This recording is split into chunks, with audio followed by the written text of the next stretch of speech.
Senhor presidente, colegas deputados, deputadas, todos que acompanham a nossa sessão.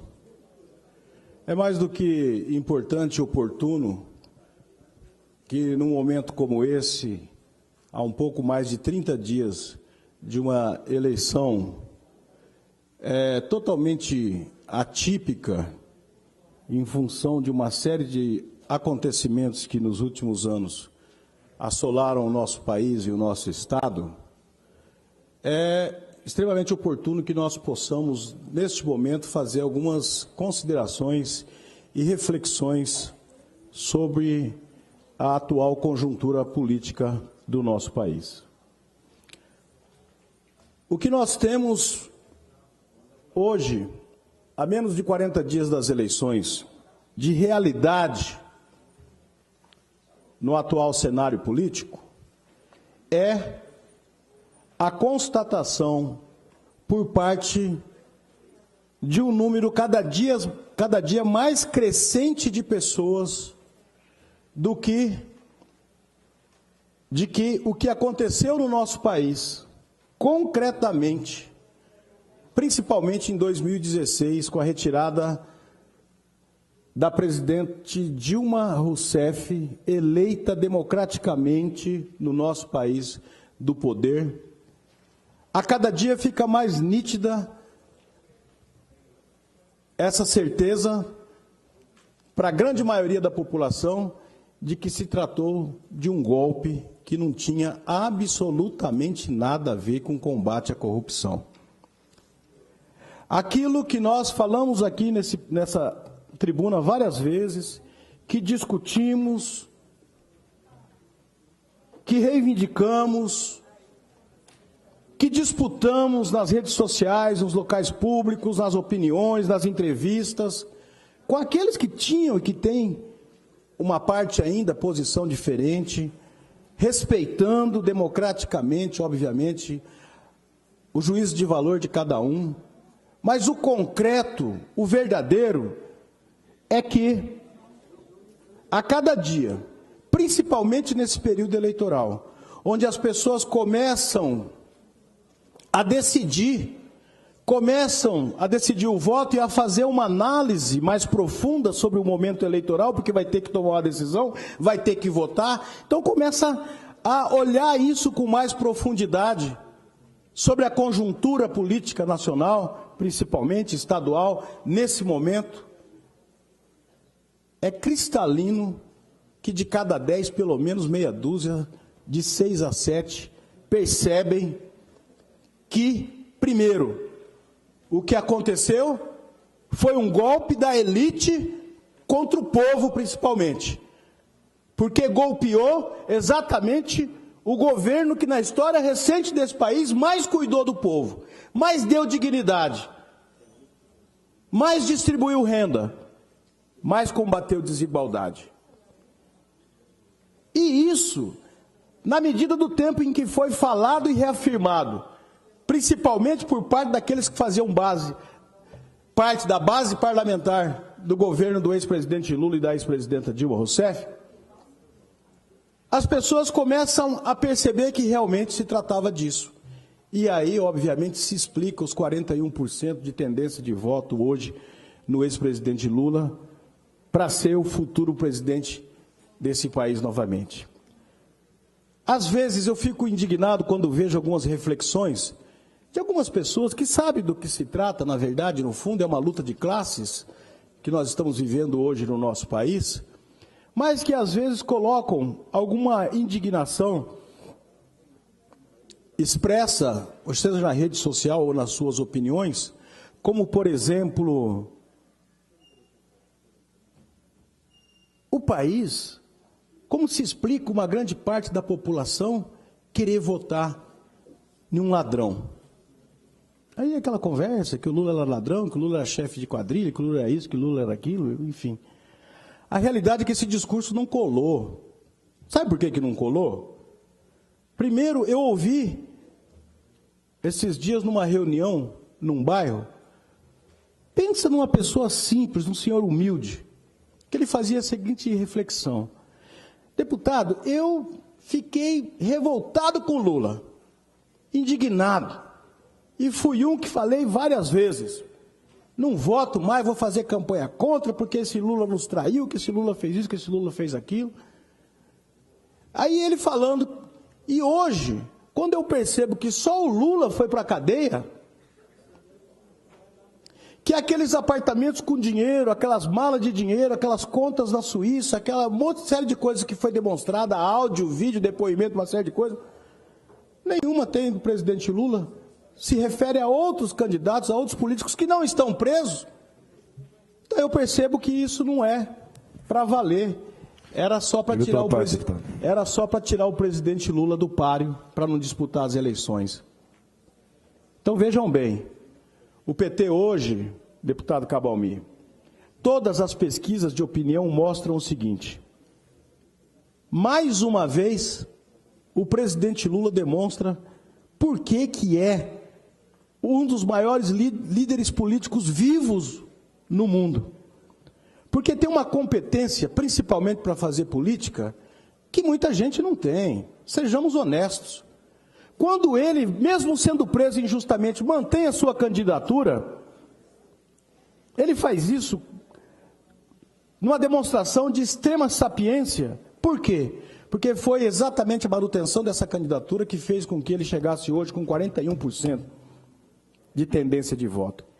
E mesmo que golpeando mais uma vez, porque o Supremo já desenha isso, porque o TSE já desenha isso, ao tentar impedi-lo de não disputar as eleições, não aceitando o seu registro de candidatura, com certeza absoluta, a população brasileira vai perceber quem que é o candidato do presidente Lula. E as pesquisas mostram que, se acontecer isso, e ele manifestando e mostrando que o presidente dele, que o candidato a presidente dele é o Fernando Haddad, Haddad já vai para o segundo turno, provavelmente para ganhar as eleições num segundo turno, já passando do primeiro para o segundo, já em primeiro lugar e, obviamente, com todas as condições de ganhar a presidência da República. O jogo político, ele exige sapiência, exige experiência, e isso foi acumulado ao longo do tempo, e é por isso que hoje, depois do massacre midiático dioturno, principalmente nos últimos 4 anos, na figura do ex-presidente Lula, no PT como partido, depois de todo esse massacre, durante todo esse período, principalmente todos os dias, a grande mídia, rádio, jornal, televisão, um grande braço do judiciário, a maioria no Congresso, esse governo que hoje está governando o Brasil, depois de um golpe, depois de tudo isso feito todos os dias, o PT novamente, deputado Cabalmi, chega fortíssimo com todas as condições de ganhar as eleições para a presidência da República novamente. Pois não, deputado Cabalmi. Deputado Amarildo, o fato é que o processo do ex-presidente Lula, as oitivas, as provas, a condenação do presidente Lula não convenceu 40% da população brasileira que ele é culpado de crime de corrupção. Não convenceu. Mesmo com o juiz Sérgio Moro dando uma decisão monocraticamente falando, individual, sozinho, para prender o Lula, mesmo com o TRF4 homologando a condenação, aí vai para o Supremo, 6-5. Você prender uma figura do quilate do ex-presidente Lula, onde tem uma decisão superior de 6-5, no mínimo para a dúvida. E é isso que a população está vendo, a dúvida de prender uma liderança do quilate do Lula para poder tirá-lo das eleições desse ano. É isso. E olha, deputado Amarildo, não foi por falta de divulgação do crime do Lula. Bom dia. Porque a Folha de São Paulo o fez bastante, assim como a Isto É, como o Estadão, como a Rede Globo. Então, se todas essas acusações não serviu para provar para a sociedade que o Lula é culpado, qual que é o interesse de manter o Lula preso? Lógico, tirá-lo das eleições. E lá atrás, quando nós falávamos que eleição sem Lula seria golpe, está comprovado isso daí. Primeiro, um Congresso conservador vai lá e tira a Dilma. Quem não se recorda aqui do Lula para virar ministro, aquela parafernália toda, para não deixar o Lula virar ministro? Olha só que crime se cometeu naquele momento que a população brasileira... A divulgação do áudio, lembra, deputado? O Lula podia e muito contribuir para tirar o Brasil da crise naquele momento. Mas a questão não é tirar o Brasil da crise. A questão não é devolver para o povo brasileiro uma economia forte, a queda do desemprego. A questão aqui é quem vai governar o país. E o Lula já governou 8, a Dilma quase que 8, o Lula volta, fica mais 16. E aí, como que fica a elite desse país que não suporta ver a qualidade de vida dos menos favorecidos melhorar?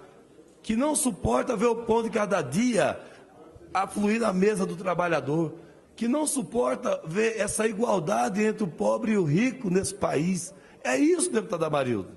Infelizmente é isso. Mas eu acredito que com Lula ou sem Lula, nós voltamos a governar o Brasil de novo. E com certeza, mesmo preso, o Lula é uma ideia.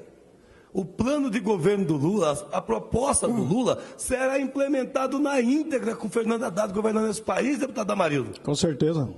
Então, vamos em frente. Nós assumimos uma missão aqui de combater o bom combate. Vamos continuar fazendo isso, não tem problema não. Em minoria, que é o Senado, a Câmara, as Assembleias, as prefeituras, os governos, são minoria representando o Partido dos Trabalhadores desse país. Mas vamos continuar fazendo um debate. Infelizmente, nós não conquistamos ainda uma maioria para governar.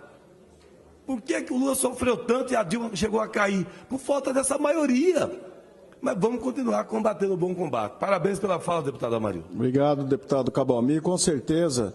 Deputado Cabalmi, na sua fala, na qual incorporo totalmente ao meu pronunciamento, uma coisa interessante. Eu concordo com Vossa Excelência, 40% que hoje nitidamente percebem que o Brasil sofreu um golpe, que nós vivemos numa luta de classes e, na verdade, a grande questão é os grandes empresários, os banqueiros, aqueles que detêm a grande maioria do capital no país, não querer, obviamente, uma progressão, uma melhoria, principalmente dos mais humildes. Esse egoísmo é nítido, é claro, isso é uma questão cultural, infelizmente, no nosso país. Mas eu diria para Vossa Excelência que, além desses 40% que perceberam isso, nitidamente, o golpe e tudo que foi arquitetado, nós temos aí entre 20% a 30% também que sabem que foi golpe. Sabem, mas, obviamente, que tem uma posição política. Nós sabemos, mas nós vamos negar porque nós não queremos esse povo no poder. Porque nós não queremos combater desigualdade. Porque nós achamos que é importante manter o status quo, que é essa diferença abissal que existe entre os mais ricos e os mais pobres desse país. São essas pessoas que não têm compromisso com a dignidade humana. Porque um governo como foi o governo do presidente Lula, era um governo para ser apoiado pelas pessoas de bem, pelas pessoas que efetivamente querem que o Brasil saia daquele patamar que lá atrás nos envergonhava, de altíssimo índice de mortalidade infantil, de crianças fora da escola, de jovens fora da universidade, de falta de emprego, e todo esse cenário foi totalmente modificado a partir de 8 anos de um governo que fez inverteu prioridades e governou, criou governança democraticamente, inclusive permitiu que a própria elite desse Brasil ganhasse dinheiro como nunca ganhou. O agronegócio, durante os 8 anos do governo do presidente Lula, se expandiu como nunca. Os banqueiros ganharam dinheiro, os grandes empresários ganharam dinheiro. A diferença é que no governo do presidente Lula, os pobres também ascenderam. E nesse país, pobre não pode ascender. Pobre é para ser pobre, é para ser miserável. Está aí a miséria voltando de novo, batendo as portas do nosso povo, no nosso país. É só sair nas ruas. Aquilo que tinha sido praticamente eliminado durante 8 anos, deputado Barbosinha, que foi a fome, e que se deve muito às ações de governo do ex-presidente Lula, porque assumiu o governo dizendo que uma das prioridades, aliás, a prioridade, mas a número 1 do seu governo seria combater a fome, conseguiu fazer isso. O país novamente está aí com a miséria batendo as portas, com falta de emprego, com falta de moradia e principalmente com falta de comida por uma grande parcela da população. É lamentável isso, porque, na verdade, nós aqui no Brasil, infelizmente, parece que discutimos a política em baixo nível, quando deveríamos discutir a política em alto nível, permitir a ascensão e a vida com dignidade. Para todos os brasileiros, é um dever de qualquer governo. Quando nós chegamos perto disso, nós agora passamos a retroceder, desconstruindo aquilo tudo que foi montado pelo Estado brasileiro nos governos recentes, né? Nesse sentido, no sentido da cidadania, no sentido da dignidade, desconstruir tudo isso para nós novamente voltarmos aos indicadores que sempre nos envergonharam, que nós estamos nos reencontrando com eles novamente, infelizmente, para todo o nosso país. Pois não, deputado Barbosinha. Deputado Amarildo, eu agradeço pela concessão do à parte e louvo Vossa Excelência pela defesa intransigente do partido que Vossa Excelência representa. Mas não posso concordar com essa grande confusão que se faz da liderança política do ex-presidente Lula e da questão criminal que o envolve. São dois aspectos absolutamente distintos. E ao ouvir a manifestação de Vossa Excelência, a impressão que eu tenho é que nós estamos criando no Brasil uma excludente de criminalidade baseada na pesquisa pública ou popular. O cidadão que detém, nos índices de pesquisa, o índice de 40% ou maior, ele então vai ter uma excludente de criminalidade. São dois aspectos completamente distintos.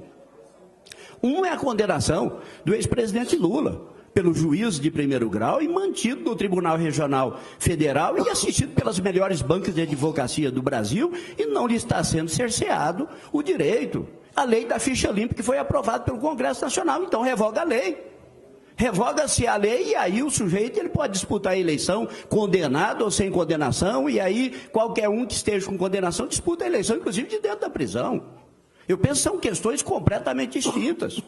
E também eu coloco em dúvida, não tem dúvida nenhuma que nós tivemos durante o período do presidente Lula, avanços sociais, mas esses avanços foram frágeis. Porque se fossem conquistas consistentes, a situação do pobre continuaria, no mínimo, igual, e, na verdade, fragilizou, piorou, porque as reformas que foram feitas foram fictícias, não foram sólidas. O Brasil precisa de fazer a ascensão pela educação, mas essa ascensão ela tem que ser firme, ela não pode ficar ao sabor de governos. E cumpre lembrar que o presidente que está aqui, o presidente que está neste momento, foi 2 vezes vice da presidente Dilma. Então é continuidade do governo, a escolha foi do Partido dos Trabalhadores.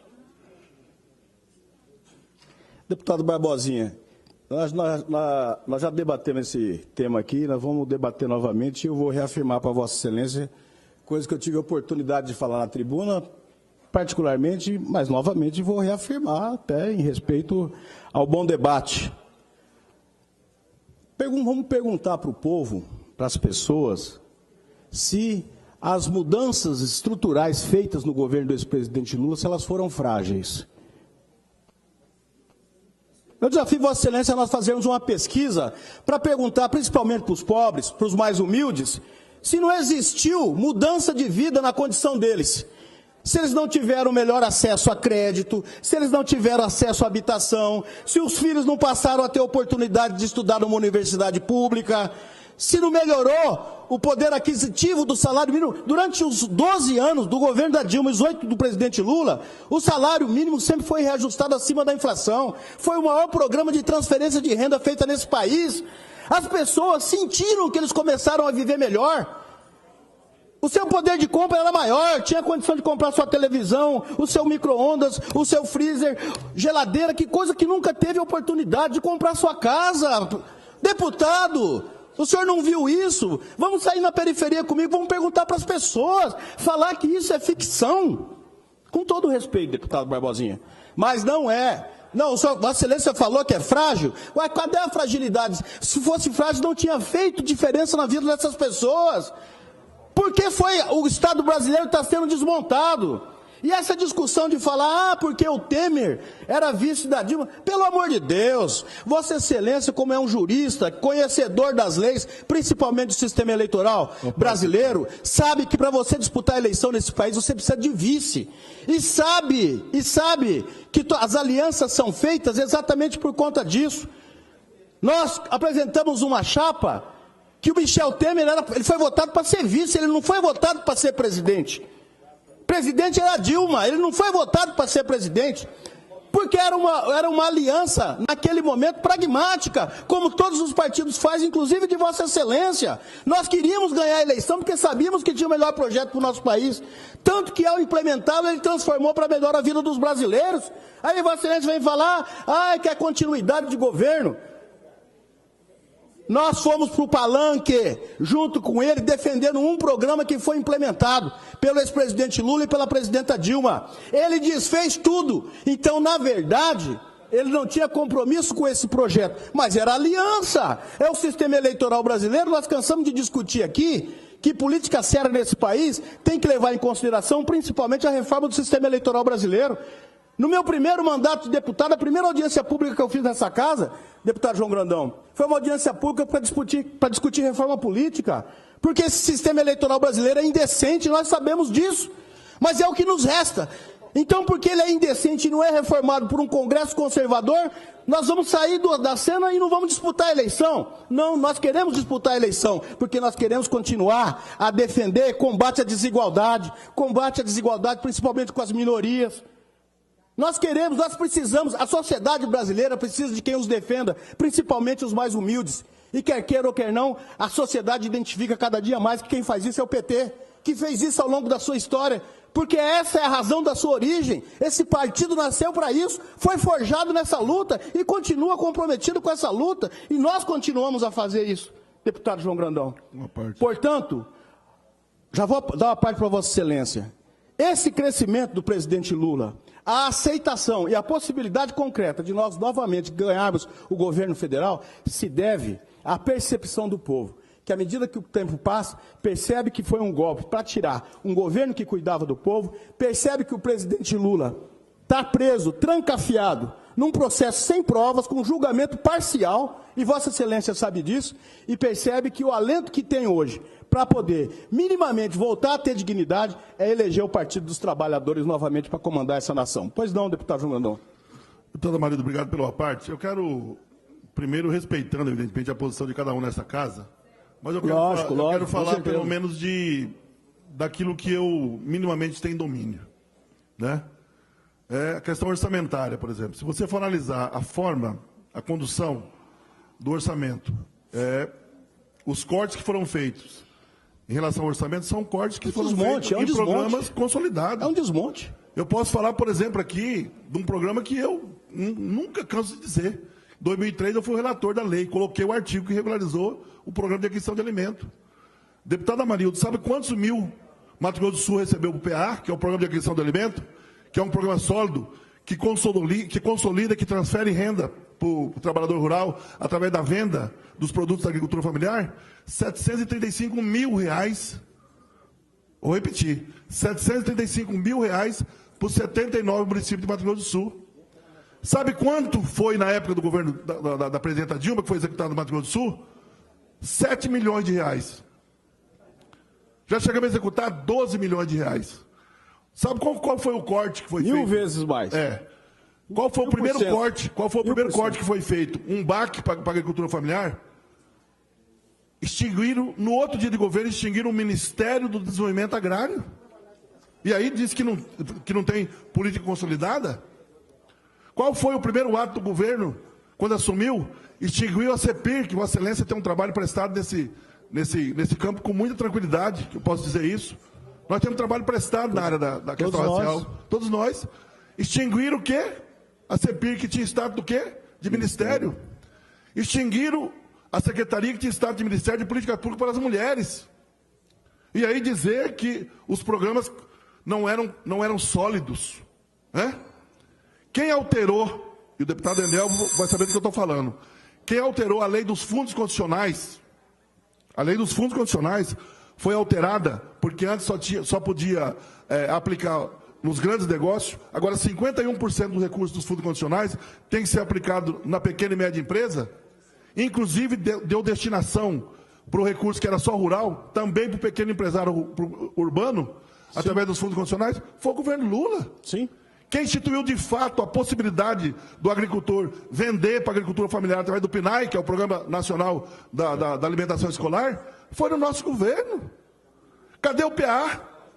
Pergunta para os assentados da reforma agrária aí, se eles estão felizes de ter cortado o recurso do PA, que poderia ser, inclusive, chamado PA doação, né? Doação simultânea. Comprava do agricultor, né? E entregava no CRAS, entregava no hospital universitário, entregava nas escolas. Acabou, Amarildo. E aí dizer que não eram políticas sólidas, não eram políticas... Sim, políticas sólidas, não, políticas consolidadas. E termino aqui a minha fala dizendo, nessa semana, no dia 24, o maior golpe saiu. Alteraram a Lei Orgânica da Assistência Social. Sim. Alteraram a Lei Orgânica da Assistência Social. Vossa Excelência, inclusive, abordou aqui. Abordamos esse tema aqui. Sim. E isso não é desmonte? Total. Remeter a distribuição de remédio agora a bel prazer, aí não é desmonte. Mas por isso que nós estamos aqui dizendo, resistindo. Sem sombra de dúvida, nós temos certeza absoluta de que durante os 13 anos de governo, 12, 13 anos de governo do Partido dos Trabalhadores, nós avançamos. E durante 1 ano e meio, a regressão foi maior do que a gente imaginava. Aliás, maior do que aqueles que foram para a rua de camisa amarela. Bater panela? Muito maior do que eles imaginavam. Essa é a nossa posição e sempre será. Com certeza. Obrigado, deputado João Grandão. Senhor presidente, eu vou caminhando para o final do meu pronunciamento, mas não tem como reafirmar essas questões e também ressaltar que, ao contrário do que falou o nosso nobre deputado Barbosinha, essas mudanças, elas de frágeis não têm nada. Exatamente por elas terem sido tão substanciais, tão fortes, tão concretas, de terem feito uma diferença tão grande na vida dos brasileiros, deputado João Grandão, é que o atual governo começou a revogar tudo. Naquele conluio feito com o Congresso, que na época caçou a ex-presidenta Dilma, obviamente que aquele conluio continuou. Porque, convenhamos, a Dilma não governou no segundo mandato. A partir do momento que o Aécio perdeu a eleição e falou que não aprovaria mais nada no Congresso, e o Cunha ganhou a eleição na Câmara e não aprovou absolutamente nada mesmo, ela não governou. E aquele conluio feito no Congresso continuou. E é o que manda nesse governo repartido e frágil, inclusive do qual o PSDB não quer assumir a paternidade que tem. Então, o desmonte é contra os trabalhadores, o desmonte é contra os humildes, principalmente, porque essas políticas eram políticas concretas que faziam a diferença na vida dessas pessoas. O desmonte do Estado de proteção social, deputado João Grandão, do Estado responsável, que eu cansei de ver gente aqui, inclusive, vir reclamar porque uma mãe de família recebe 180, 200 reais por filho, para manter o filho na escola por causa de Bolsa Família, dizendo que isso era um desperdício do dinheiro público, para manter vagabundo, mas não vi ninguém vir aqui dizer do financiamento, principalmente para o agronegócio, que o governo, principalmente o presidente Lula, fez, como nenhum outro governo fez nesse país, com juros subsidiados do Banco do Brasil, com perdão da dívida, com renegociação, tudo isso com dinheiro público. Com certeza. Modernizou, tudo isso com dinheiro público. Ah, não, isso aí não tem problema. Quando é para o abastado, para o rico, aí pode, não tem problema. Quando é para uma mãe, que ela tem que manter o filho vacinado todos os anos, dentro de uma escola, para ela poder ter 180 reais para um filho, para que a gente possa minimamente tentar mudar o destino dessa criança, ao invés de vê-lo como um bandido lá na frente, tentar dar a ela escola e um pouco de dignidade, para a gente construir uma sociedade mais justa, aí não pode. Como que nós queremos construir uma nação de primeiro mundo dessa maneira, com essa mentalidade tacanha, egoísta, arcaica, de uma parcela significativa, infelizmente, do povo, principalmente daqueles que mandam nos meios de comunicação e na política do nosso país? Como que a gente vai fazer isso? Que com sacrifício danado, durante tantos anos, nós conseguimos avançar 10 passos no cenário, e aí, de repente, a gente retrocede 20, 20 por conta exatamente disso. Pode até quebrar o país, mas nós não podemos deixar perseverar no governo uma mentalidade diferente, uma visão diferente de mundo, uma visão diferente de sociedade, que seja mais fraterna, que seja mais humana, que seja solidária, porque nós temos que fazer vigorar no Brasil a mentalidade da sociedade egoísta, daquela de um país que escravizou negros, por exemplo, por mais de 300 anos, e que isso ainda faz parte dos rescaldos culturais que nós temos, que explica muito, inclusive dessa possibilidade que tem a grande mídia de ficar manipulando a cabeça das pessoas, quando vem dizer para nós todos os dias, como uma grande rede de televisão, que chega dentro da nossa casa para dizer para nós em quem que nós temos que votar, o que nós temos que comer, o que nós temos que pensar. Nós temos que dar um grito de liberdade, nós temos que exercer a cidadania. E para terminar, senhor presidente, eu confesso aqui de público que é uma coisa que eu faço. Eu discuto eleição, eu vou pedir voto, eu vou conversar com as pessoas, mas não perco a oportunidade de, nesses momentos, eu também fazer uma reflexão das pessoas, principalmente quanto ao seu papel, o seu papel cidadão, de saber votar, o seu papel cidadão, de saber escolher os seus candidatos, da sua responsabilidade de, antes de votar, analisar a história, o compromisso, o que defende cada um dos candidatos. Porque se a gente continuar votando de qualquer jeito, não adianta você querer depois ter o retorno de política de qualidade se você faz um voto sem qualidade. Então, para terminar, senhor presidente, que eu sei que meu tempo já está esgotado, para terminar, eu quero mais uma vez fazer esse registro, deixar claro aqui na tribuna, esse registro que eu acho importante e oportuno que se faça nesse momento. Quando os indignados de plantão, que não sabem por que o PT volta forte novamente a disputar o governo federal, com todas as chances de ganhar as eleições novamente, fica aqui um pouco dessa explicação. Que no fundo tem muita gente que faz essa pergunta, mas sabe, é porque nós fizemos diferença para melhor na vida dos brasileiros. Com todos os equívocos, o PT cometeu erros também, isso é natural. Onde tem gente, tem possibilidade de ter acerto e de ter erro, obviamente. Mas, de longe, nós fizemos muito mais bem para o nosso país do que mal. E é por isso que o ex-presidente Lula tem essa força toda e, graças a Deus, nós voltamos forte para as eleições para poder defender aquilo que nós sempre defendemos. Um país mais digno, mais humano, mais justo para todos os brasileiros. Só isso, senhor presidente. Muito obrigado.